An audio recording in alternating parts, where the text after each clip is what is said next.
Hello everyone, কেমন আছেন সবাই? আশা করি সবাই ভালো আছেন। গুড মর্নিং দিয়ে আজকে আবারও ব্লগ শেয়ার করছি আপনাদের সকলের সাথে।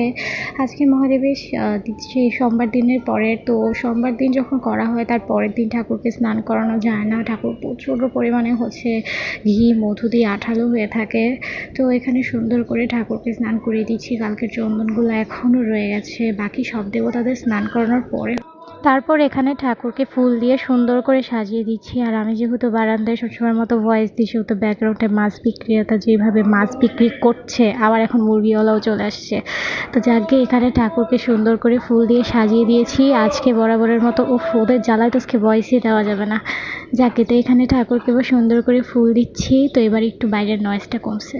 তো যাকে আজকের ব্লগটা এতটুকুই ছিল। ভোগ নিবেদন দিয়ে ব্লগটা এখানেই শেষ করছি। সবাই ভালো থেকো, সুস্থ থেকো, টাটা।